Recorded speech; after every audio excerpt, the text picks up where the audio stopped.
तो आज के इस वीडियो में हम कैलकुलेटर बनाने जा रहे हैं कि कैलकुलेटर हम सिंपल जैसा आपके अभी आपको स्क्रीन पर दिखाई दे रहा है ऐसा सिंपल कैलकुलेटर बनाएंगे, क्योंकि अभी हम बिगिनिंग लेवल पर हैं तो इसलिए आपको एडवांस कैलकुलेटर बनाना अभी नहीं आएगा।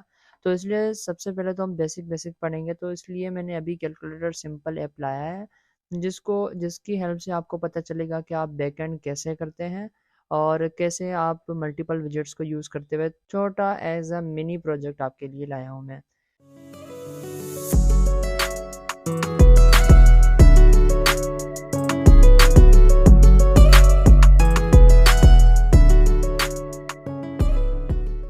तो सबसे पहले तो यहाँ पर आप देख सकते हैं कि हमारा सिंपल ऐप बन चुका है। यहाँ पर हमारी main डॉट डाट फाइल है, जिसके अंदर यहाँ पर मैंने होम क्लास को पास किया है, जो कि ये हमारी क्लास है होम। और इसके अंदर जो है इसके फोल्ड है ऐप बार में कैलकुलेटर में लिख दिया है। यहाँ पर आपको कोई भी कन्फ्यूजन नहीं होगी। हमने जहाँ तक पढ़ा है आपको बिल्कुल भी ये वाला तो पार्ट क्लियर ही होगा। यहाँ पर मैंने सेंट्रल विजेट लगा दिया है, उसके अंदर मैं यहाँ पर कॉलम को यूज़ करूँगा चाइल्ड, उसके अंदर मैं कॉलम यूज़ करूँगा, क्योंकि जैसा कि आपको अभी दिखाई दे रहा है कि मल्टीपल विजेट्स हमारे हैं, 2 टेक्स्ट फील्ड्स हैं और बटन्स हैं, तो इसलिए हम यहाँ पर कॉलम को यूज़ करेंगे। और इसके अंदर मैं चिल्ड्रन पास करवा दूंगा। चिल्ड्रन के अंदर सबसे पहले हमारी टेक्स्ट फील्ड को हम यूज़ करेंगे, text form field. Text field only भी होता है, टेक्स्ट फॉर्म फील्ड भी होता है, लेकिन टेक्स्ट फॉर्म फील्ड जो होता है वो थोड़ा एडवांस होता है, इसमें ज़्यादा प्रॉपर्टीज़ होती हैं, तो इसलिए अभी मैं ये यूज़ कर रहा हूँ।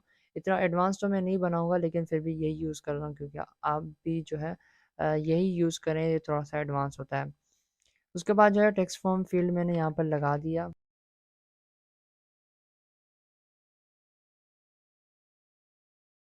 उसके उसके बाद मैं इसको डेकोरेट कर देता हूँ, डेकोरेशन। और उसके अंदर इनपुट डेकोरेशन क्लास होती है, उसके अंदर आपको प्रॉपर्टी मिल जाती है हिंट स्टाइल की और हिंट टेक्स्ट की। तो हिंट टेक्स्ट जो होगा वो हिंट टेक्स्ट हम कौन सा देंगे वो यहाँ पर मैं लिख देता हूँ, इंटर नंबर। क्योंकि हम 2 इनपुट्स देंगे, 2 नंबर्स लेंगे यूज़र से, तो उनके आपस में एडिशन सब्ट्रैक्शन जो भी आप करवाना चाहें तो वो आप करवाएंगे और इन नंबर्स को यूज़ करते हैं। जैसा कि यहाँ पर आपको टेक्स्ट फील्ड की ये नीचे वाली लाइन दिखाई दे रही है, ये टेक्स्ट फील्ड है, तो उसको मैं प्रेस करता हूँ, यहाँ पे मैं कुछ भी लिख सकता हूँ, सही है। तो यहाँ पर ये टेक्स्ट फील्ड आ चुकी है। अब मैं चाहता हूँ कि नीचे वाली लाइन जो है वो सिर्फ नीचे ना हो, इसके बिल्कुल अराउंड हो, इसके चारों तरफ से हो। तो मैं क्या करूँगा, इसके बॉर्डर में जाऊँगा, क्योंकि ये बॉर्डर होता है, तो इसके बॉर्डर में जाऊँगा और इसके अंदर मैं क्लास यूज़ कर लूँगा इन आउटलाइन इनपुट बॉर्डर, तो इसके चारों तरफ से लाइन आ जाएगी। और जैसा कि यहाँ पर अभी आपको दिखाई दे रही है, तो सही से आपको अभी विजिबल नहीं हो रही, तो मैं क्या करता हूँ यहाँ कॉलम को मैं रैप कर देता हूँ कंटेनर के साथ, क्योंकि इसके अंदर जब मैं पैडिंग दूंगा तो जो भी अंदर कॉलम में होंगे जो भी टेक्स्ट फील्ड्स होंगी उन सारे के अंदर हमें पैडिंग आ जाएगी। उसके बाद एज इंसर्ट्स डॉट सेमेट्रिक, क्योंकि मैंने हॉरिजेंटल से करना है, लेफ्ट और राइट से पैडिंग देनी है, तो इसलिए मैंने सेमेट्रिक करके हॉरिजेंटल यूज़ किया और 30 की मैं यहाँ पर पैडिंग दे दूंगा। तो यहाँ पर आप देखेंगे लेफ्ट और राइट साइड से पैडिंग आ जाएगी, ये आप देख सकते हैं कि लेफ्ट और राइट से पैडिंग आ चुकी है। अब थोड़ा सा सही से विजिबल हो रहा है। यहाँ तक हमारी एक टेक्स्ट फील्ड बन चुकी है, तो इसको मैं फिर से अगेन कॉपी करूँगा, कॉमा लगा के नेक्स्ट लाइन पे मैं इसको पेस्ट कर दूँगा। तो यहाँ पर हमारी 2 टेक्स्ट फील्ड्स आ जाएंगी, तो हम 2 नंबर्स लेंगे यूज़र से, उनके बीच में मैं साइज्ड बॉक्स लगाकर हाइट देकर मैं इनके बीच में डिस्टेंस कर दूँगा 30 का। 30 की हाइट दे दी तो इनके बीच में जो है वो डिस्टेंस आ जाएगा, ज़्यादा हो गया 30, तो मैं इसका 20 कर देता हूँ। ओके, तो यहाँ पर अब थोड़ा सा सही से दिखाई दे रहा है। और उसके बाद जो है हमारे पास बटन्स हैं, सही है। अब बटन्स हैं टेक्स्ट फॉर्म फील्ड, इसके नीचे में अगेन साइज बॉक्स लगा देता हूँ, जिसकी हाइट मैं लगा दूंगा 50 हाइट। और उसके बाद जो है मैं बटन को यूज़ करूँगा, एलिवेटेड बटन। ओके, उसके अंदर 2 प्रॉपर्टीज़ मिल जाती हैं, ऑन प्रेस्ड की और चाइल्ड की।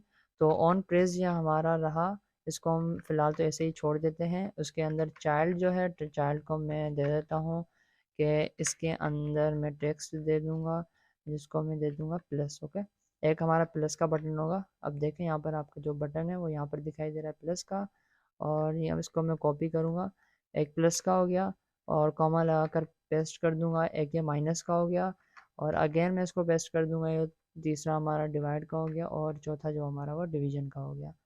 प्लस माइनस, ये हो गया हमारा मल्टीप्लिकेशन का, और ये वाला हमारा डिवाइड का हो गया। तो यहाँ पर जो है हमें डिवाइड के सिंबल नहीं मिलती, तो हम क्या करेंगे, क्रोम में आएंगे, यहाँ पर सर्च करेंगे डिवाइड, सिंबल, तो हमें क्रोम जो है डिवाइड की जो सिंबल होगी वो दे देगा, डिवाइड सिंबल। ये देखें ये रही सिंबल, इसको हम यहाँ से कॉपी कर देंगे, कॉपी कर देने के बाद यहाँ पर अगेन हम पेस्ट कर देंगे और हमें जो है ये वाले बटन भी मिल जाएगा। ओके, यहाँ पर भी पेस्ट हो गया मेरा। तो यहाँ पर आप देख सकते हैं कि यहाँ पर सारे जो है कॉलम में आ चुके हैं, लेकिन मैं चाहता हूँ कि ये जो है रो में आ जाए, दो रो में आ जाए और दो बटन जो है वह नीचे कॉलम में आकर दो फिर से रो में आ जाए। ये दो बटन्स हैं, इन दोनों का मैं रो में करूँगा तो इनको कट कर दूँगा और यहाँ पे मैं रो विजेट को यूज़ करते हुए इनको रो में अलाइन कर दूँगा और यहाँ पर रो के चिल्ड्रन में मैंने इनको पेस्ट कर दिया। अब हम फिर से देखते हैं कि यहाँ पर देखें दो रो में आ चुके हैं। उसके बाद इन दो को फिर से मैं रो में करूँगा, ये दो विजिट थे एलिवेटेड बटन दो, इनको कट करके यहाँ पर रो विजिट को यूज़ करेंगे और इनके अंदर चिल्ड्रन और उसके बाद जो है यहाँ पर अगेन मैं इसको पेस्ट कर दूंगा तो ये दोनों जो है यहाँ पर आ जाएंगे। उसके बाद अब देखें यहाँ पर ये जो दो हैं ये सेंटर पर भी नहीं है और सारी इनके बीच में थोड़ा स्पेस भी मैं करूँगा। तो अब देखें यहाँ पर रो के अंदर प्रॉपर्टी मिलती है main axis alignment, again main axis alignment dot, मैं कर दूंगा स्पेस अराउंड और ऊपर भी रो में मैं कर दूंगा main axis alignment dot space around. Okay, तो अब देखते हैं अराउंड में स्पेस आ जाएगा इनके, अब थोड़ा सा सही लग रहा है। उसके बाद ये जो हमारा कॉलम विजिट है ना, ये सारा जो भी है ये सारा कॉलम में है, तो इसके अंदर कॉलम के अंदर मेन एक्सिस अलाइनमेंट को यूज़ करते हुए मैं इनको सेंटर पर कर दूंगा, मेन एक्सिस अलाइनमेंट और अगेन यहाँ पर सेंटर, तो पूरा का पूरा जो भी होगा वो सेंटर पर आ जाएगा। उसके बाद जो है यहाँ पर हम फिर से ये हमारा रो आ चुकी है, ये हमारी रो हो गई, ये नीचे वाली रो जो दो बटन्स हैं डिवाइड और मल्टीप्लिकेशन वाले, उसके अंदर मैं उसके बाद मैं इसको कॉमा कर दूंगा। अब मैं एक बटन चाहता हूँ एलिवेटेड बटन जिनको प्रेस करने से मेरा आंसर जो है वो आ जाए, तो यहाँ पर जो मैं इसको थोड़ा सा सेटिंग कर देता हूँ इसकी और अगेन इसको ऑन प्रेस्ड है, इसके अंदर मैं राउंड ब्रैकेट्स और कर्ली ब्रैकेट्स लगाकर इसको फ़िलहाल यहीं पर रहने दूंगा। एक फंक्शन है एम्प्टी मैंने कर दिया, चाइल्ड के अंदर मैं लिखूंगा कि आंसर लिख दूंगा, सही है। आंसर जब भी इस बटन को टैप होगा तो हमारा जो भी आंसर होगा दो मल्टीप्लिकेशन दो नंबर्स की मल्टीप्लिकेशन एडिशन सब्सट्रैक्शन जो भी होगी वो आंसर हमें इस बटन को क्लिक करने से आ जाएगा।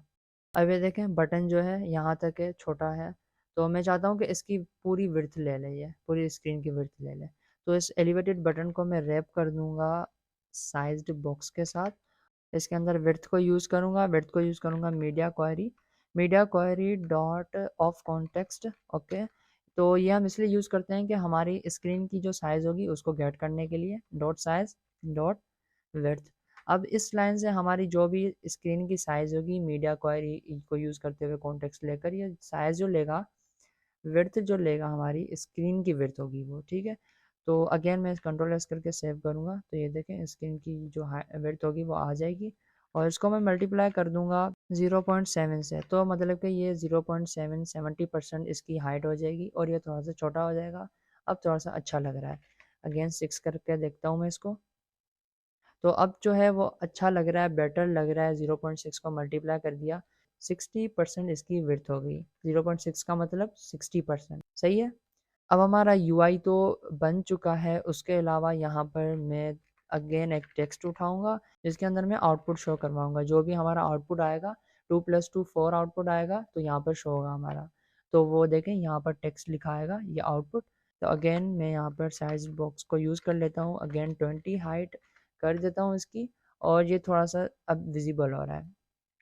स्टाइल दे दूंगा इसको, स्टाइल में टेक्स्ट स्टाइल, फॉन्ट साइज में कर दूंगा 24। तो अब जो हमारा आउटपुट होगा जो भी आंसर होगा वो यहाँ पर हमारा नीचे शो होगा। अब हमारी एप्लीकेशन का जो यूआई है वो फाइनली बिल्ड हो चुका है, दो टेक्स्ट फील्ड्स बटन्स और आंसर का बटन, आउटपुट जहाँ पर शो होगा वो टेक्स्ट। ओके, तो अब हमने क्या करना है कि यहाँ से एंटर नंबर करना है। अब यहाँ पर देखें कीबोर्ड मैंने जैसे ही ओपन किया तो यहाँ पर हमारे पास बॉटम ओवरफ्लो बाय पिक्सल्स भी आ चुका है, तो मतलब कि हमारे जो रेंडर फ्लेक्स हो रहा है हमारी स्क्रीन से ज़्यादा हो रहा है। तो अब हम क्या करेंगे कि यहाँ पर जो भी ये कंटेनर है ना इसको हम रैप कर देंगे सिंगल चाइल्ड स्क्रॉल व्यू से, रैप विद विजिट करेंगे पहले, क्योंकि हमें हमें यहाँ पर लिस्ट में सिंगल चाइल्ड स्क्रॉल व्यू नहीं मिल रहा था, तो इसलिए हम विजिट को यूज़ करते हुए यहाँ पर हम लिखेंगे सिंगल चाइल्ड स्क्रॉल व्यू। अब हम जाएंगे इसमें, अब देखें अब ये स्क्रॉल भी हो रहा है, तो अब यहाँ पर हमें कोई भी रेंडर का एरर नहीं मिल रहा। ओके, ये हमारा एरर फिक्स हो चुका है। तो अब हम जब टेक्स्ट फील्ड को क्लिक करते हैं तो यहाँ पर कीबोर्ड जो है वो हमारा अल्फ़ाबेट वाला आ जाता है। हम चाहते हैं कि नंबर्स वाला आ जाए, क्योंकि कैलकुलेटर है तो नंबर ही होने चाहिए, हम ABC को तो ऐड नहीं करेंगे। तो इसलिए हम क्या करेंगे कि टेक्स्ट फॉर्म फील्ड में आ जाएंगे। उसके बाद जो है इसके अंदर हमें प्रॉपर्टी मिल जाती है कीबोर्ड टाइप की। उसके बाद जो है इसके अंदर हमें सारे जो भी टाइप होंगे वो मिल जाएंगे। Text input type dot number. Okay, text input type dot number मतलब कि जो टाइप होगा वो नंबर्स में आएगा, हमारा कीबोर्ड जो होगा वो नंबर में ओपन होगा। अगेन आपने प्रोजेक्ट को दोबारा रन कर देना है। प्रोजेक्ट आपने दोबारा लाजमी रन कर देना है, वरना आपको कंट्रोल एस करके और रिलोड से आपको नहीं दिखाई देगा कोई भी रिफ्लेक्शन। अब देखिए इंटर नंबर को मैंने क्लिक किया तो सारे नंबर्स ही आ चुके हैं। तो दूसरे कीबोर्ड में भी हम यही दे देंगे टेक्स्ट फॉर्म फील्ड, इसके अंदर कीबोर्ड टाइप हम दे देंगे text input type dot text input type dot number कर देंगे, सॉरी नंबर। तो ये नंबर इसमें भी आ जाएगा। इसको क्लिक किया तो यहाँ पर भी नंबर आ चुके हैं। अब यहाँ पर हम दो कंट्रोलर्स बनाएंगे, क्योंकि हमने यहाँ से इनकी टेक्स्ट फील्ड से जो भी हम देंगे 2 to 5 मैंने दे दिया, तो यहाँ पर इसको गेट भी करेंगे। इस टेक्स्ट को गेट करेंगे, प्लस को जब क्लिक करेंगे तो वहाँ पर जो बैक एंड होगी, दो नंबर्स ऐड होंगे, वहाँ पर भी हमने इस टेक्स्ट को यूज़ करना होगा, यहाँ से इस नंबर्स को लेना होगा। तो इसलिए हम क्या करते हैं कि यहाँ पर कंट्रोलर्स बनाते हैं। अब यहाँ पर देखें ये क्लास है होम स्टेट, ये हमारा जो स्कैफोल्ड हो गया, हमारी जो बॉडी होगी उसके अंदर जो क्लास है हमारा, इसके अंदर आ जाएंगे, फाइनल कीवर्ड दे देंगे और यहाँ पर लिखेंगे फर्स्ट कंट्रोलर, क्योंकि हमने दो कंट्रोलर यूज़ करने होंगे ना, ये एक फील्ड दूसरी फील्ड, तो दोनों के लिए ये फर्स्ट कंट्रोलर हो गया is equal to text editing controller, और आगे से राउंड ब्रैकेट्स, ये हमारा एक कंट्रोलर बन गया। इसको कॉपी करेंगे, अगेन सेकंड लाइन पे इसको पेस्ट करेंगे और यहाँ पर फर्स्ट था इसको हम कर देंगे सेकंड। हमारे दो कंट्रोलर्स बन गए। अब हम इनको टेक्स्ट फील्ड में देंगे। टेक्स्ट फॉर्म फील्ड के अंदर हमें कंट्रोलर प्रॉपर्टी मिल जाती है, कंट्रोलर। इसको हम, ये हमारा फर्स्ट नंबर होगा ना, तो इसको हम फर्स्ट कंट्रोलर बोल देते हैं। ये टेक्स्ट फॉर्म फील्ड दूसरी हो गई, इसके अंदर अगेन कंट्रोलर, इसके अंदर मैं सेकंड कंट्रोलर को पास करवा दूंगा और यहाँ पर इंटर फर्स्ट नंबर में लिख दूंगा, क्योंकि थोड़ा सा डिफरेंस भी हमें दिखाई दे, तो इसलिए inter second controller, inter second number, sorry. अब ये देखिए, अब हमारी जो एप्लीकेशन है वो रेडी हो चुकी है। अब हमने सिर्फ बैकएंड करनी है, एडिशन करनी है, सब्ट्रैक्शन, मल्टीप्लिकेशन, डिवीजन, और लास्ट में हमने आंसर को डिस्प्ले करना है।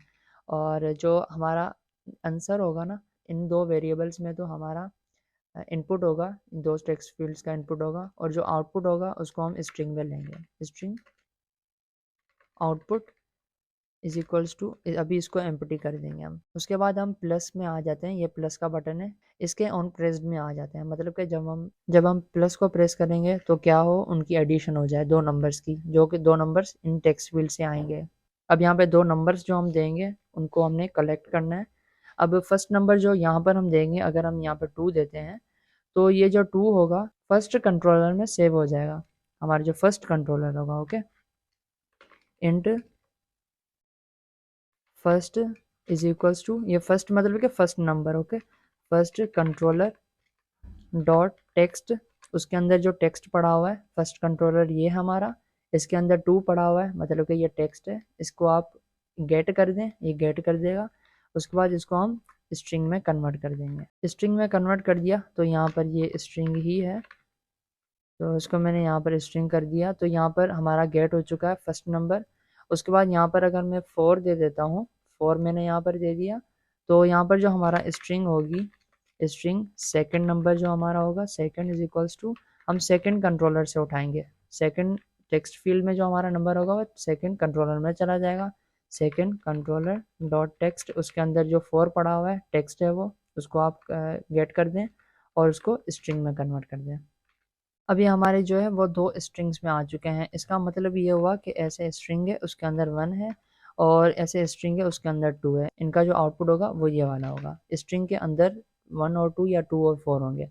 तो अब हमने क्या करना है कि इंटीजर्स को गेट करना है, स्ट्रिंग को कन्वर्ट कर देना है इंटीजर में, मतलब कि यहाँ पर अगर 2 है तो हमने इसको इक्वल कर देना है 2 के, स्ट्रिंग में नहीं करना, इसको इंटीजर में करना है, इक्वल कर देना है। अब हम क्या करेंगे, यहाँ पर हम इंट वेरिएबल बनाएंगे, उसके अंदर अगेन फर्स्ट इंटीजर देंगे इज इक्वल्स टू, अब हम क्या करेंगे इंट डॉट पार्स, और यहाँ पर हम स्ट्रिंग को पास करवा देंगे फर्स्ट वाली को। अब क्या हुआ कि यहाँ पर ये जो इंटीजर है हमारा इंट फर्स्ट इंटीजर है, ये हमने एक इनिशलाइज कर दिया वेरिएबल, उसके अंदर इंट डॉट पार्स फर्स्ट कर दिया। फर्स्ट जो है वो ये है हमारा स्ट्रिंग, स्ट्रिंग को हमने अंदर रख दिया, इंट डॉट पार्स कर दिया, मतलब कि फर्स्ट के अंदर जो हमारी स्ट्रिंग थी ये इंटीजर में कन्वर्ट होकर इस वेरिएबल में स्टोर हो जाएगी। ऐसे ही करके हम सेकंड वेरिएबल को भी करेंगे, second integer is equals to int dot parse, इसको हमने कन्वर्ट कर दिया और सेकंड स्ट्रिंग को हमने कन्वर्ट कर दिया इंटीजर में और उसको स्टोर करवा दिया सेकंड इंटीजर में। आई होप आपको ये समझ आ गया होगा। अब हम वेरिएबल बना देते हैं इंट आंसर, क्योंकि जो हमारा आंसर गेट होगा वो क्या होगा, तो यहाँ पर इंट आंसर और is equals to first integer plus second integer. Okay, तो यहाँ तक तो हमारा आंसर इसमें आ चुका है, मतलब कि 2 + 4 हमारा 6 जो होगा वो आंसर में आ चुका है। आंसर वेरिएबल में हमारा आंसर पड़ा हुआ है जो कि 6 है। यहाँ पर देखें मैंने एक वेरिएबल बनाया था आउटपुट नाम से, ये एक स्ट्रिंग था, ठीक है। अब हम क्या करेंगे कि ये तो इंटीजर है आंसर, इस इंटीजर आंसर को हम स्ट्रिंग में स्टोर करवा देंगे। वो कैसे करवाएंगे, अब आप देखें आउटपुट जो था ना हमारा ऊपर स्ट्रिंग थी हमारी इज इक्वल्स टू, अभी तो वो एम्प्टी है लेकिन अब हम उसमें इंटीजर को स्टोर करेंगे। Output is equals to answer dot to string, क्योंकि आंसर तो हमारा इंटीजर था, उसको हमने स्ट्रिंग में कन्वर्ट करने के लिए हमने टू स्ट्रिंग मेथड को यूज़ करते हुए हमने उसको स्ट्रिंग में कन्वर्ट कर दिया और उसको आउटपुट स्ट्रिंग में स्टोर कर दिया। अब जो भी हमारा आउटपुट होगा वो इस आउटपुट वेरिएबल में स्टोर हो जाएगा। अगेन मैं इसको थोड़ा कमेंट्स देकर मैं आपको समझा देता हूँ। यहाँ पर स्ट्रिंग फर्स्ट, इसका आउटपुट क्या आएगा, इसका आउटपुट ये आएगा, स्ट्रिंग के अंदर आपका 2 होगा। अगर यहाँ पे देखें राइट साइड में मैंने 2 दिया है तो यहाँ पर हमारा आउटपुट जो होगा वो 2 आएगा। इसमें हमारा आउटपुट जो आएगा वो स्ट्रिंग के अंदर 4 में आएगा, स्ट्रिंग के अंदर 4 आ जाएगा। ये मैंने स्ट्रिंग दी है इन्वर्टेड कॉमास। यहाँ पर हमने क्या किया, ये जो ऊपर स्ट्रिंग है इसको मैंने कन्वर्ट कर दिया 2 में, ये स्ट्रिंग है इसको मैंने कन्वर्ट कर दिया इंटीजर में। अगेन यहाँ पर 4 होगा तो 4 स्ट्रिंग होगा तो उसको मैंने कन्वर्ट कर दिया 4 में, ठीक है। यहाँ पर ये प्रोसेस हुआ, यहाँ पर ये प्रोसेस हुआ, लास्ट में इनको ऐड कर दिया मैंने, ये जो 2 और 4 मिले हमें इनको मैंने यहाँ पर ऐड करके इन आंसर में स्टोर करवा दिया। आंसर में स्टोर करवाने के बाद जो ये जो इंटीजर है ना, आंसर तो हमारा इंटीजर है, तो इंटीजर को यहाँ पर हम आउटपुट में शो नहीं करवा सकते। इसके लिए सबसे पहले हमने स्ट्रिंग में कन्वर्ट करना होगा, उसके बाद शो करवाना होगा। तो इसलिए मैंने इसको स्ट्रिंग में कन्वर्ट कर दिया आंसर को, मतलब कि इंटीजर को, और उसको आउटपुट में स्टोर करवा दिया। अब हम आउटपुट को शो करवा सकते हैं। उसके बाद जो यहाँ पर आपका आउटपुट दिखाई दे रहा है, यहाँ से रिमूव करके यहाँ पर आउटपुट वेरिएबल को स्टोर करवा देंगे, क्योंकि आउटपुट वेरिएबल हमारा चेंज होता जाएगा। पहले तो एम्प्टी था लेकिन उसके बाद उसमें कोई ना कोई वैल्यू तो आएगी ना, हमारा आंसर तो आएगा, तो वो यहाँ पर शो होगा। यहाँ पर हमारा प्रोजेक्ट रन हो चुका है, इसको मैं फर्स्ट नंबर दे देता हूँ 2, नीचे मैंने इसको 4 पास करवा दिया। उसके बाद मैंने प्लस को क्लिक करेंगे तो यहाँ पर पहले तो मैं यहाँ पर प्रिंट करवा देता हूँ, कंसोल में प्रिंट भी करके देखेंगे हम कि वाकई में आंसर आ भी रहा है या नहीं। प्रिंट स्टेटमेंट मैंने दे दी, यहाँ पर रन को क्लिक करेंगे और यहाँ से मैं बटन को क्लिक करूँगा प्लस वाले को। ये देखें 2 और +4 क्या आंसर 6 आ गया, लेकिन यहाँ पर हमारे पास शो नहीं हो रहा हमारी एप्लीकेशन में। यहाँ पर नीचे आउटपुट लिखा हुआ था ना पहले, यहाँ पर शो होना चाहिए। यहाँ देखें आउटपुट की वैल्यू भी चेंज हो चुकी है। ये देखें यहाँ पर ये जो टेक्स्ट में आउटपुट है और यहाँ पर प्लस बटन को क्लिक करने से output is equals to answer dot to string, मतलब कि आउटपुट की वैल्यू भी चेंज हो चुकी है लेकिन यहाँ पर शो नहीं हो रहा। तो उसके लिए हम क्या करेंगे, आंसर बटन जो है इसके ऑन प्रेस्ड में जाएंगे और यहाँ पर सेट स्टेट फंक्शन को कॉल कर देंगे। आंसर बटन ही हमें इसलिए बनाया है क्योंकि आंसर शो हो हमारे पास, कि क्या आंसर निकला है वो शो हो हमारे पास। तो हमने यहाँ पर सेट स्टेट फंक्शन कॉल कर दिया, हमारी जो स्क्रीन होगी वो रिफ्रेश हो जाएगी और हमें आंसर दिखाई देगा। अब ये 6 तो यहाँ पर अभी तो दिखाई दे रहा है लेकिन मैं अगेन इसको क्लिक कर देता हूँ। यहाँ पर मैं 9 कर देता हूँ और इसके अंदर मैं पास करवा देता हूँ 2। तो 9 और प्लस 2 11 आंसर आएगा। कंसोल हमारा रन भी ओपन कर लेते हैं, यहाँ पर भी देखते हैं आंसर आता है या नहीं। सबसे पहले एडिशन परफॉर्म करवाएंगे। एडिशन हो गई जी हाँ, यहाँ पर 11 आ चुका है। अब लेकिन यहाँ पर नहीं आया, इसके लिए हम आंसर बटन को क्लिक करेंगे, आंसर हमारा शो हो जाएगा कि क्या आंसर आया है। तो ऐसे ही करके आप इस एडिशन को परफॉर्म कर सकते हैं। उसके अलावा अगर सब्सट्रैक्शन करवानी हो या मल्टीप्लिकेशन डिवीजन तो ऐसे ही करेंगे। जस्ट आपने क्या करना है कि यहाँ पर प्लस की जगह माइनस कर देना है और डिवाइड की जगह ये वाली सिंबल कर देनी है फॉरवर्ड स्लैश। और उसके अलावा अगर आपने मल्टीप्लिकेशन करवानी है तो एस्टेरिक की सिंबल ला देनी है, तो ये मल्टीप्लाई हो जाएंगे। इस पूरे कोड को कॉपी करेंगे या माइनस बटन वाला ऑन प्रेस फंक्शन है इसके अंदर पेस्ट कर देंगे। ये देखें यहाँ पर प्लस था, यहाँ पर मैं माइनस कर दूंगा, वही फंक्शन परफॉर्म होगा लेकिन यहाँ पर माइनस वाला होगा। और उसके बाद जो है यहाँ पर मल्टीप्लिकेशन है, इसमें भी सेम टू सेम यही करेंगे। जस्ट यहाँ पर प्लस के जगह में एस्टेरिक वाला सिंबल दे दूंगा तो ये मल्टीप्लिकेशन हो जाएगी। उसके बाद यहाँ पर हमारे पास ये डिवाइड वाला बटन है, तो इसके अंदर भी मैं इसको यहाँ पर पेस्ट करवा दूंगा। सेम टू सेम वैसा ही रहेगा सब कुछ, यहाँ पर डिवाइड आ जाएगा। लेकिन अब ये आप देखें यहाँ पर रेड लाइन आ गई है, हमारे पास एरर आ चुका है। वो एरर क्यों आ रहा है, यहाँ पर ये बोल रहा है कि ये जो आप परफॉर्म करवा रहे हैं, डिवीजन परफॉर्म करवा रहे हैं, तो उसमें लाजमी नहीं है कि इंटीजर ही आंसर आए। उसमें आपके पास 2.4, 2.5, 2.7 या XYZ जो भी 5.8 जो भी आंसर आ सकता है वो डेसिमल में भी आ सकता है। तो इसलिए जो डेसिमल में आंसर होता है वो कौन से वेरिएबल में स्टोर करवाते हैं, डबल में। लेकिन यहाँ पर हम किस में स्टोर करवा रहे हैं, इंटीजर में। तो इसलिए हम यहाँ पर डबल कर देंगे और अब हमारा एरर सॉल्व हो जाएगा। जब हम डिवीजन करेंगे हमारा जो आंसर होगा वो डेसिमल में आएगा और डेसिमल वाला आंसर हम डबल में स्टोर करवा देंगे और बाकी जो प्रोसेस है वो वैसा का वैसा ही रहेगा। अब हम इनको ट्राई करते हैं जो भी हमने बटन्स बनाए। तो यहाँ पर 2, 6 है, प्लस परफॉर्म किया मैंने, यहाँ पर भी देखते हैं ऐड आ चुका है, आंसर ऐड आ चुका है, वही का वही सेम है।